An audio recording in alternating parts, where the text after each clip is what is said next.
Now, let's talk about Ted Cruz. He leads in Iowa. He clearly has tapped into what I call the Huckabee crowd. And the Huckabee crowd and the Santorum crowd is what I call them, because they're the evangelicals, and they have proven that this crowd can take you to victory. So Trump comes out with the accusation that, and then he tries to pin it on somebody else, saying, well, it's not me. The Democrats are worried about whether Ted Cruz is going to be eligible to be president. This is Cruz responding. But the substance of the issue is clear and straightforward. As a legal matter, the Constitution and federal law are clear that the child of a U.S. citizen born abroad is a natural-born citizen. So he's defending himself that he is eligible to be president. This is Senate Majority Leader Mitch McConnell. He wouldn't touch it with a 10-foot pole. Back in 2008, there was bipartisan legislation passed unanimously in the Senate declaring that Senator John McCain was a natural-born citizen, even though he was born in a territory. I know you don't like to get in the middle of the 2016 campaign, but there have been questions raised about Ted Cruz's eligibility to be president. Will the Senate pass legislation declaring that he is also a natural-born citizen?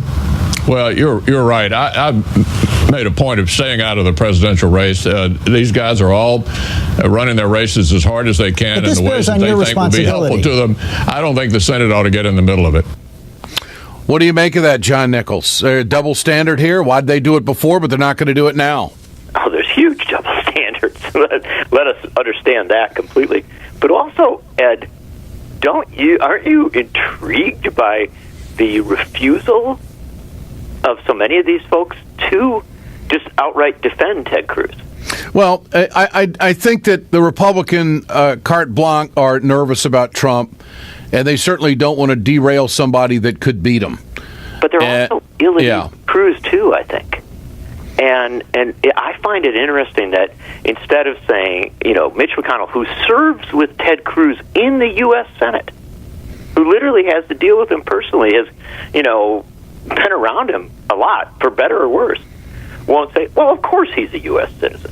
Mm-hmm. Why? And Reince Priebus was asked just the other day, and Reince Priebus says, I'm not going to get into that.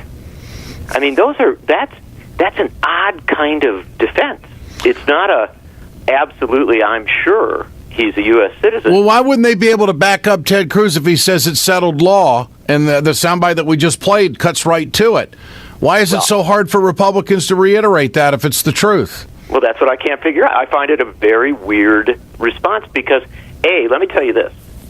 I believe in a very liberal interpretation of that constitutional language. I don't like the idea that we would suggest, somebody's can't be president because their parents are traveling or even out of the country for a significant amount of time. So while I disagree with him on politics, I'm probably with Ted Cruz. And I'd defend him pretty far on this thing. Mm-hmm. And I don't see why that can't just be why you can't see Mitch McConnell and Reince Priebus and all these people riding in and just saying what I just said. Why? Let's put this thing aside. Come on, this is silly. What I sense is that there's a lot of the Republican establishment that fears Trump, and they fear Cruz as much or more because this is an incredibly volatile, incredibly difficult, but incredibly disciplined person who might be their nominee, but who, A, as with Trump, they would probably have very little control over, and B, could well blow the whole thing up. Final point I want to make with John Nichols, Washington correspondent of The Nation, with us here on Ed Schultz News and Commentary. Is the campaign of Jeb Bush entering into the arena of embarrassment? I mean, he can't make news. He's not drawing any crowds. He's got a boatload of money. I don't know where it came from, but the fact of the matter is that he is at 5% every single poll. What do you make of it? Well, this is the difficulty of our billion-dollar politics now. You have essentially the equivalent of investors. You go out a year or two before a campaign and then throughout it, and you convince people to keep giving you tons of money. You can't drop out, right? I mean, Bush is in this terrible position where he's got all these resources. He's got people that have been very committed to him, but he hasn't been able to get traction.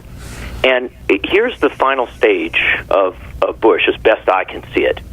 If you look at the polls in New Hampshire, not in Iowa, but in New Hampshire, you see that Bush, Christie, Kasich, maybe some of Rubio, I mean, you add all those numbers together, and you've got an establishment total that is substantially larger, or at least equal to Trump's numbers. And so I think they go on in the fantasy that somehow at the last minute they can pull all these strings together.